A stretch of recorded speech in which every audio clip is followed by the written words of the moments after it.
Assalamualaikum warahmatullahi wabarakatuh. Alhamdulillah. Nahmaduhu wa nasta'inuhu wa nastaghfiruh. Wa na'udzu billahi min syururi anfusina wa min sayyiati a'malina. May yahdihillahu fala mudhillalah wa may yudlil fala hadiyalah. Ashhadu an la ilaha illallah wahdahu la syarikalah. Sahadatan tunji qailaha min adzabillah. Wa ashhadu anna Muhammadan abduhu wa rasuluh. La rasula wa la nabiyya ba'dah. Allahumma salli wa sallim wa barik ala Muhammad wa ala ali Muhammad kama sallaita wa sallamta wa barakta ala Ibrahim wa ala ali Ibrahim fil alamina innaka Hamidum Majid. Amma ba'du fa ya ibadallah. Allahumma inni a'udzubika minas syirki was-sakwi wan-nifaq. Allahumma inni a'udzubika minal ujubi war-riya'i. Ma'asyiral muslimin, sidang Jumat, saudara-saudaraku seiman, saudara-saudaraku dalam Islam.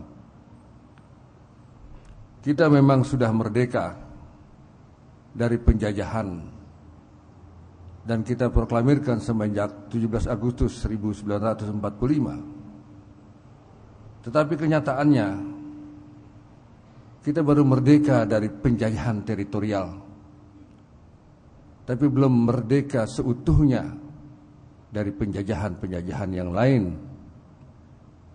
Penjajahan ekonomi, penjajahan intelijen, penjajahan militer, penjajahan budaya, bahkan penjajahan akidah.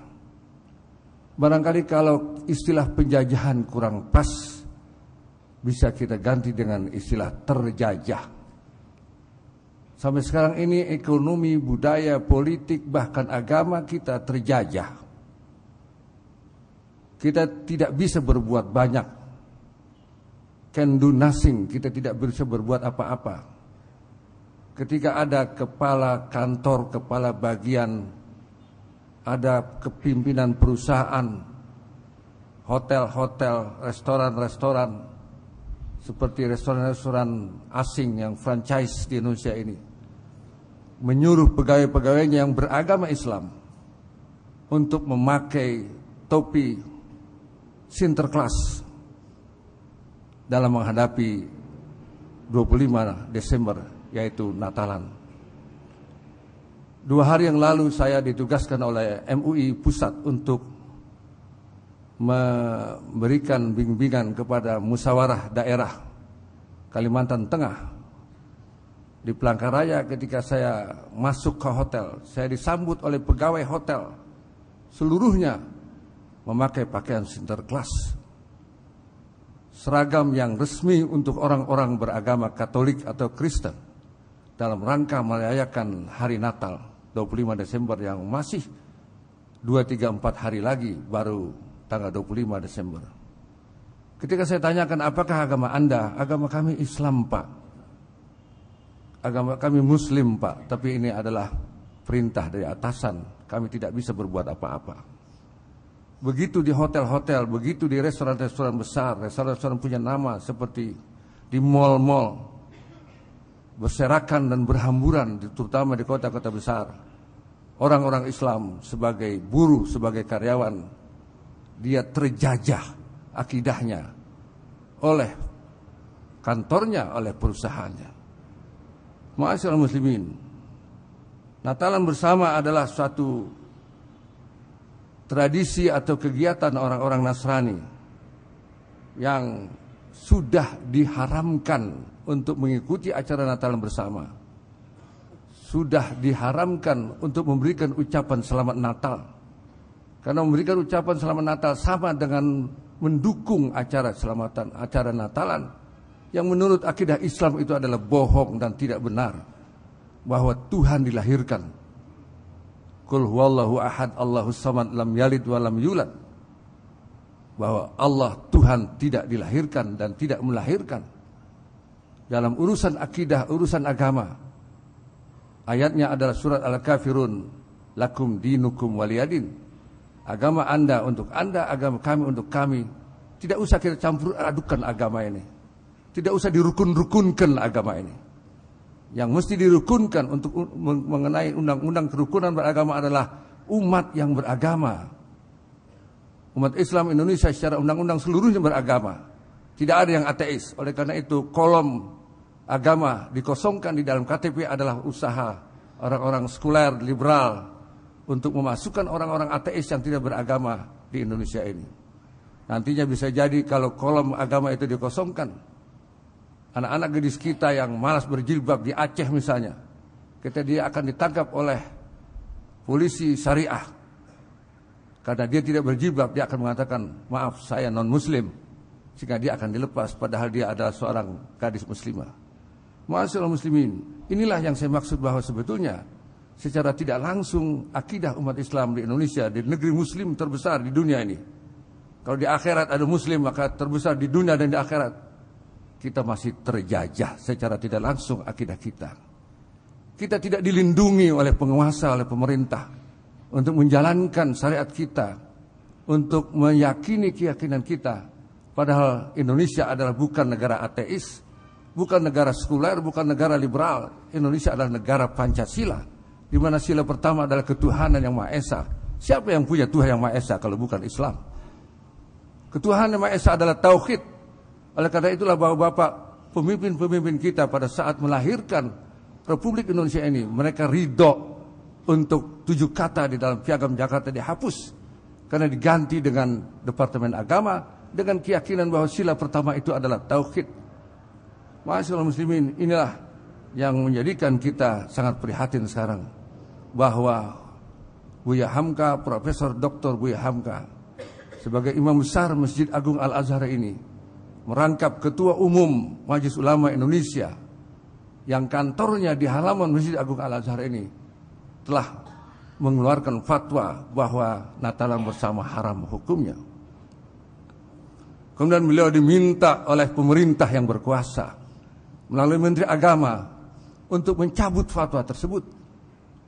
Buya Hamka sebagai seorang ulama yang bertanggung jawab terhadap mengawal akidah Islamiyah di Indonesia ini, beliau memilih mengundurkan diri dari jabatan yang sangat mulia, sangat terhormat, Ketua Umum Majelis Ulama Indonesia, daripada harus bertanggung jawab di depan Allah Subhanahu wa taala bahwa telah mencabut fatwa yang sebenarnya telah dibahas, diolah berminggu-minggu oleh puluhan ulama dengan literatur yang sangat banyak, dan keluarlah fatwa itu bahwa Natalan bersama adalah haram hukumnya. Ma'asyiral muslimin, apabila ada jemaah Al-Azhar yang tahu bahwa Buya Hamka adalah Imam Besar Al-Azhar yang mengeluarkan fatwa haramnya ikut Natalan bersama, kemudian jamaah Al-Azhar masih ikut Natalan bersama, apakah dengan alasan karena dia pegawai negeri atau dengan alasan-alasan lain, berarti dia telah menghina Buya Hamka. Dia telah melecehkan imam besarnya sendiri kalau dia memang benar adalah jamaah Al-Azhar. Untuk itulah agar jelas, saya bacakan saja sebagian teks daripada fatwa Majelis Ulama Indonesia tentang perayaan Natal bersama. Fatwa Majelis Ulama Indonesia tentang perayaan Natal bersama memperhatikan perayaan Natal bersama pada akhir-akhir ini disalahartikan oleh sebagian umat Islam dan disangka sama dengan umat Islam merayakan Maulid Nabi besar Muhammad SAW. 2. Karena salah pengertian tersebut, ada sebagian umat Islam atau orang Islam yang ikut dalam perayaan Natal dan duduk dalam kepanitiaan Natal. 3. Perayaan Natal bagi orang-orang Kristen adalah merupakan ibadah ritual. Menimbang umat Islam perlu mendapat petunjuk yang jelas tentang perayaan Natal bersama. Umat Islam agar tidak mencampur adukan akidah dan ibadahnya dengan akidah dan ibadah agama lain. Ketiga, umat Islam harus berusaha untuk menambah iman dan takwanya kepada Allah Subhanahu wa taala.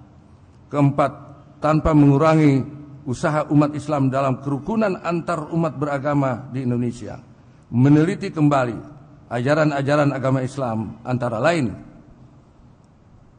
bahwa umat Islam diperbolehkan untuk bekerja sama dan bergaul dengan umat agama-agama lain dalam masalah-masalah yang berhubungan dengan masalah keduniaan.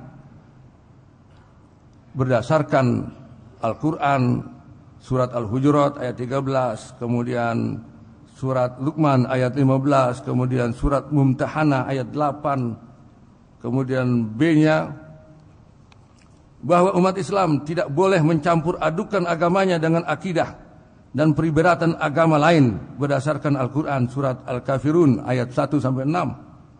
Ya, tadi sudah saya sebut lakum dinukum waliyadin di ayat akhir daripada surat Al-Kafirun. Kemudian ada surat Al-Baqarah ayat 42, ada surat Maryam ayat 30 sampai dengan 32. Kemudian yang perlu saya bacakan di sini adalah surat Al-Maidah ayat 75. Mal masihu ibnu Maryam illa rasulun qad khalat min qablihi rusul wa ummuhu siddiqah kana yakulani ta'am unzur kaifa nubayyinu lahum al-ayati tsumma anzur anna yufakun. Al-Masih putra Maryam itu hanyalah seorang rasul yang sesungguhnya telah berlalu sebelumnya beberapa rasul, dan ibunya seorang yang sangat benar. Kedua-duanya biasa memakan makanan sebagaimana manusia biasa. Perhatikanlah bagaimana kami menjelaskan kepada mereka ahlul kitab, orang-orang Nasrani dan Yahudi, tanda-tanda kekuasaan kami.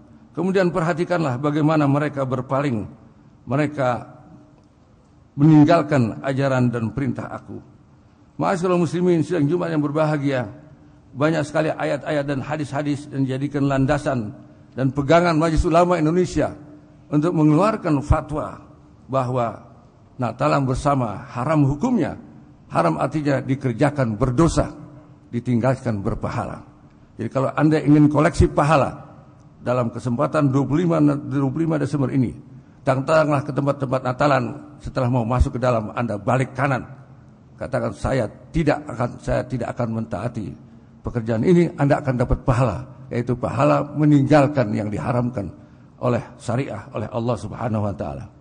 Oleh karena itu Majelis Ulama Indonesia menfatwakan. Inilah teks fatwa yang tidak saya tambahkan, tidak saya kurangi. Yang pertama, perayaan Natal di Indonesia meskipun tujuannya merayakan dan menghormati Nabi Isa alaihissalam, akan tetapi Natal itu tidak dapat dipisahkan dari soal-soal yang diterangkan di atas. Dua, mengikuti upacara Natal bersama bagi umat Islam hukumnya haram. Saya ulangi, mengikuti upacara Natal bersama bagi umat Islam hukumnya haram. Ketiga, agar umat Islam tidak terjerumus kepada subhat dan larangan, Allah Subhanahu wa taala dianjurkan untuk tidak mengikuti kegiatan-kegiatan perayaan Natal. Jakarta 1 Jumadil Awal 1401 Hijriah atau 7 Maret 1981 Masehi, Komisi Fatwa Majelis Ulama Indonesia, Ketua Kiai Haji Muhammad Sukri Ghazali, Sekretaris Dr. Andes Haji Masudi, dan Ketua Umum MUI Pusat pada waktu itu adalah Profesor Dr. Buya Hamka. Kemudian ada seruan yang juga patut saya bacakan dalam khutbah ini, karena beberapa hari lagi kita masuk kepada tanggal 25 Desember. Seruan Majelis Ulama Indonesia Daerah Khusus Ibu Kota Jakarta kepada umat Islam Daerah Khusus Ibu Kota Jakarta dalam menghadapi hari Natal. Bismillahirrahmanirrahim. Memperhatikan pertanyaan-pertanyaan dan permintaan fatwa dari masyarakat kepada Majelis Ulama Indonesia Daerah Khusus Ibu Kota Jakarta, dan dalam rangka memantapkan pelaksanaan P4 khususnya sila pertama, serta guna memelihara akidah umat Islam dengan berdasarkan kepada ketentuan Al-Quran dan As-Sunnah serta surat edaran Menteri Agama Republik Indonesia nomor MA 432/1981 perihal penyelenggaraan peringatan hari-hari besar keagamaan tanggal 2 September 1981, maka dengan bertawakal kepada Allah Subhanahu wa taala, Majelis Ulama Daerah Khusus Ibu Kota Jakarta menyampaikan seruan kepada umat Islam Ibu Kota dalam menghadapi peringatan hari Natal sebagai berikut. 1. Peringatan hari Natal adalah termasuk hari besar keagamaan bagi agama Kristen, Protestan, dan Katolik. Oleh karena itu, peringatan hari Natal hanya diselenggarakan dan dihadiri oleh para pemeluk agama yang bersangkutan.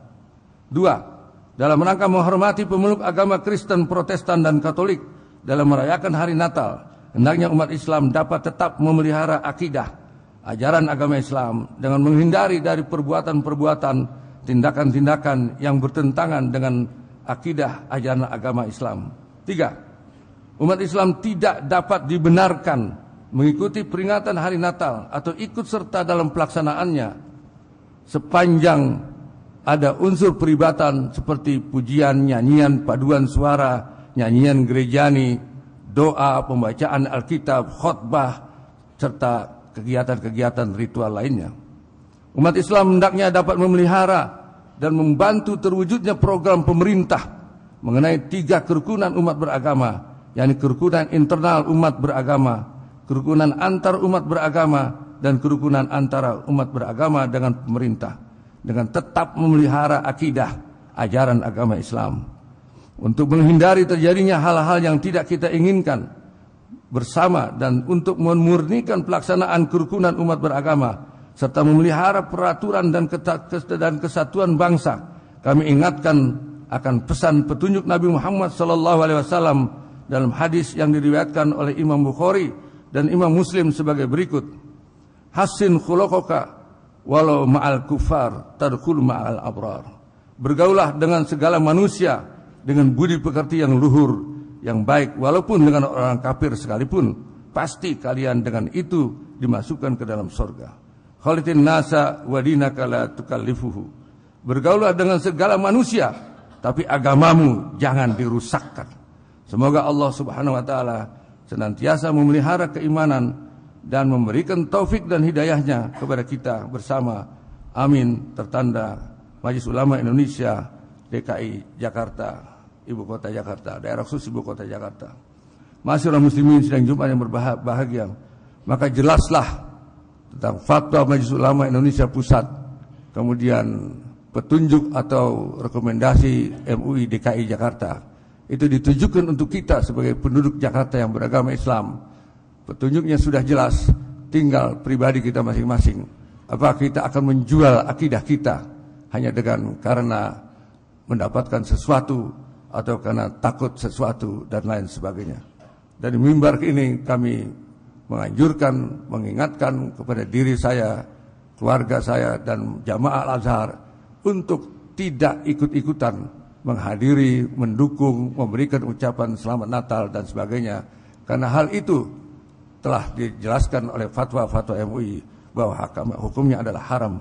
Dan kepada para pemimpin negara ini agar sadar bahwa Anda beragama Islam dan Anda bertanggung jawab akan akidah, syariah, ibadah, akhlakul karimah daripada umat Islam Indonesia yang ada di bawah kekuasaan Anda sekalian.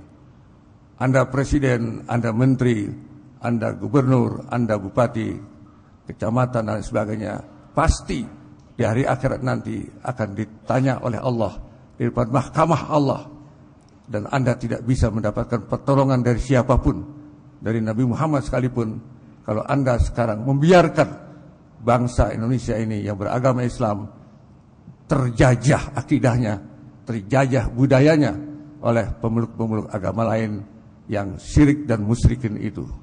Ma'asyiral muslimin sidang Jumat yang berbahagia, dan mahkamah Allah tidak akan bisa kita hindari. Maka masih ada kesempatan kepada para pemimpin Indonesia yang beragama Islam untuk sadar akidah, sadar syariah, sadar Islam, bahwa acara Natal bersama adalah patut dilakukan oleh orang-orang yang beragama Kristen, Protestan, Katolik dan lain sebagainya, tapi tidak patut, tidak pantas dan tidak boleh dilakukan oleh orang-orang Indonesia yang beragama Islam. Apabila Anda diam saja melihat kemungkaran ini berlaku, Anda dikatakan oleh ulama yang sangat terkenal, as-sakitu anil munkari syaitonun abkhas. Orang yang diam terhadap kemungkaran, dia adalah setan bisu. Kami tidak rela dipimpin oleh pemimpin-pemimpin yang dikatakan oleh kalimat hikmah yang berharga itu adalah sebagai setan-setan bisu. Barakallahu li wa lakum bil Qur'anil azim wa nafa'ani wa iyyakum bima fihi minal ayati wa dzikril hakim. Taqabbalallahu minni wa minkum tilawatahu innahu was-samiul alim wastaghfiruhu innahu huwal ghafurur rahim.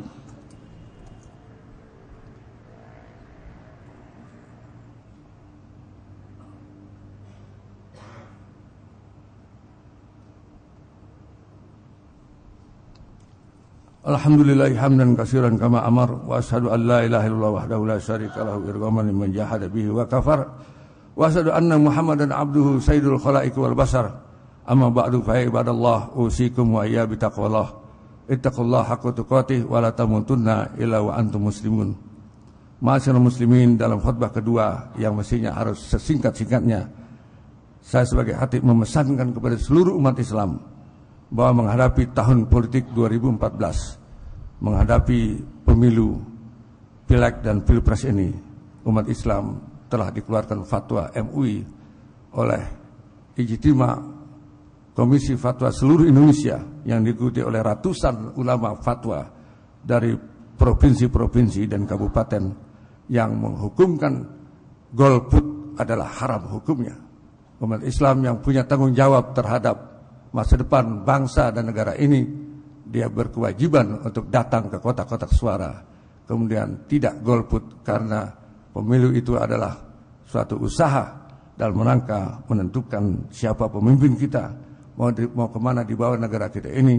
Maka kalau sebagian besar umat Islam golput, berarti kita telah menyerahkan kekuasaan negara ini kepada orang lain, kepada lawan-lawan politik Islam, kepada musuh-musuh Islam dan umat Islam, kalangan liberal, kalangan sekuler, kalangan Kristiani, kalangan ateis, kalangan mungkin Zionis, dan orang-orang yang tidak beragama dan sebagainya.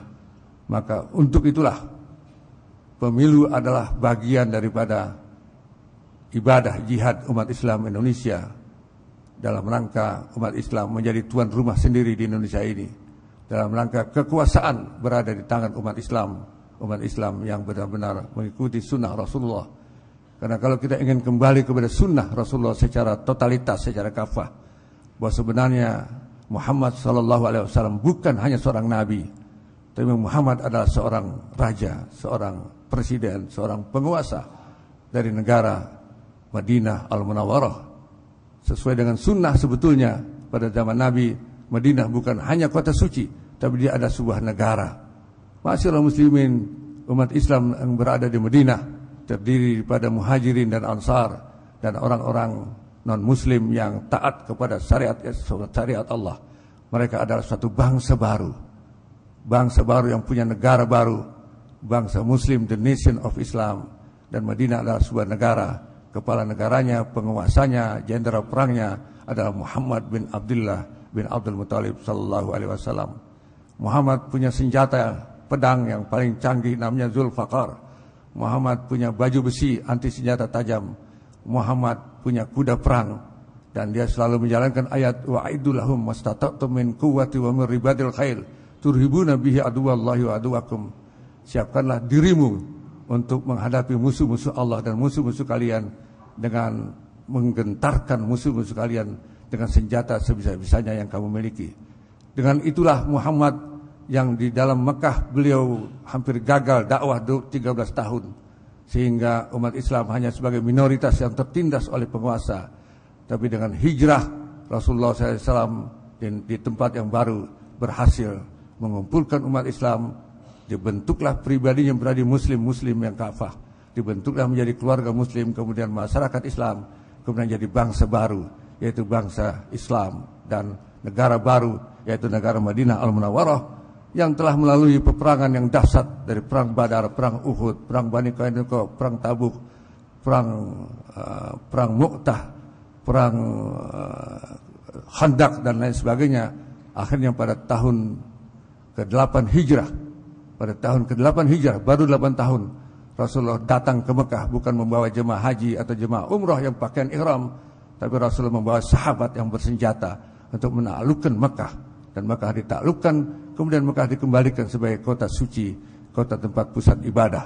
Adapun pusat negara dan pusat politik adalah Madinah Al-Munawwarah. Itulah sunnah yang totalitas, sunnah yang 100%. Jadi kalau sekarang umat Islam hanya berpikir sunnah itu kembali kepada Quran dan sunnah, hanya urusan ibadah, urusan haji, urusan umrah, urusan zakat, urusan wakaf, dia masih separuh sunnah. Sampai separuhnya adalah politik, separuhnya adalah ekonomi, separuhnya adalah budaya. Oleh karena itulah umat Islam harus menganggap bahwa berpolitik adalah ibarat sebuah kereta api yang menuju satu tujuan. Politik adalah lokomotifnya, Gerbong yang pertama di belakang lokomotif adalah ekonomi, barulah ada syariah, ibadah, muamalah, budaya, dan seterusnya. Lokomotif harus dipimpin oleh dua masinis yang saleh. Kaum masinisnya juga saleh. Kemudian harus berjalan di atas dua rel. Dua rel itu sejajar. Rel yang pertama, yang kanan adalah Al-Quran, yang kiri adalah Sunnah, menuju stasiun-stasiun sampai ke stasiun akhir. Stasiun transit adalah Rabbana atina fid dunya hasanah, hasanah fid dunya. Stasiun terakhir adalah hasanah fil akhirah. Stasiun hasanah fid dunya pertama adalah baldatun thayyibatun wa rabbun ghafur, negeri yang baik, yang diridhoi oleh Allah dan diampuni oleh Allah. Itulah yang namanya tujuan politik Islam yang telah dilakukan, dicontohkan oleh Rasulullah SAW sebagai lokomotif untuk membawa ekonomi, ibadah, syariah, dan budaya menuju kepada negara Indonesia yang bersyariah. Karena hasanah fi dunia artinya negara yang dijalankan berdasarkan syariah, sehingga tidak ada yang haram di dunia Indonesia ini. Tidak ada pelacuran, tidak ada perjudian, tidak ada minuman keras, tidak ada narkoba, tidak ada korupsi dan sebagainya, dan seluruhnya akan habis, bisa kita kurangi melalui diterapkannya syariah Islamnya, insyaallah. Mudah-mudahan Allah Subhanahu wa taala memberikan kesadaran kepada pemimpin-pemimpin, terutama pemimpin-pemimpin partai politik, untuk kembali kepada sunnah Rasulullah yang totalitas, bahwa politik itu adalah bagian yang terpenting daripada kegiatan dakwah, dan dia adalah ibadah yang sama dengan ibadah salat, dengan ibadah salam yang lain. Apabila dijalankan dengan niat semata-mata lillahi kalimatillah, maka kegiatan politiknya, kegiatan nusuk di dalam kotak suara, itu adalah ibadah yang dijanjikan pahala di akhirat nanti. Mudah-mudahan kita umat Islam juga sadar bahwa tahun politik 2015 adalah tahun yang menentukan nasib umat Islam ke depan. Oleh karena itu kita harus kembali untuk kepada politik Islam yang dicontohkan oleh Rasulullah SAW, dan kita menangkan partai-partai Islam, dan kita tinggalkan partai-partai yang tidak berasaskan Islam, agar Islam bisa eksis kemudian memimpin Indonesia yang muslimin ini secara demokrasi, mayoritas yang menentukan. Kenapa kita tidak menentukan? Karena kita sebetulnya adalah mayoritas. Inna ablagul kalam kalamullahi malikul manan wa bi ta'ati yahtadil muhtadun. Ya ayyuhalladzina amanu shallu alaihi wa sallimu innallaha wa malaikatahu yusholluna 'alan nabi. Ya ayyuhalladzina amanu shallu alaihi wa sallimu taslima. Allahumma shalli ala sayyidina Muhammad wa ala sayyidina Muhammad wa sallim radhiyallahu ta'ala an kulli sahabati rasul ajmain walhamdulillahi rabbil alamin. Allahumma ighfir lil muslimina wal muslimat wal mu'minina wal mu'minat al ahya'i minhum wal amwat. Allahumma a'izzal islam wal muslimin. Allahumma a'izzal islam wal muslimin. Allahumma a'izzal islam wal muslimin. Allahumma wahhid sufufana. Allahumma wahhid sufufal muslimin. Allahumma wahhid sufufal mujahidin. Allahumma wahhid sufufal zu'ama'il muslimin saffan ka'annahum bunyanun marsus. Allahumma alif qulubana. Allahumma alif quluba jami'il muslimin. Allahumma alif quluba zu'ama'il muslimin. Allahumma alif quluba al-muslimin. Allahumma alif quluba al-muslimin. Allahumma alif quluba al-muslimin fi kulli makan. Rabbana taqabbal minna innaka antas samiul alim wa tub alaina innaka antat tawwabur rahim. Rabbana atina fid dunya hasanah wa fil akhirati hasanah wa qina adzabannar. Ibadallah, innallaha ya'muru bil adli wal ihsan wa ita'i dzil qurba wa yanha 'anil fahsya'i wal munkari wal baghi ya'izukum la'allakum tadhakkarun. Fadhkurullaha yazkurkum was'aluhu min fadli yu'tikum wa la dzikrullahi akbar. Aqimus shalah. Allahu akbar, Allahu akbar. Asyhadu an la ilaha illallah.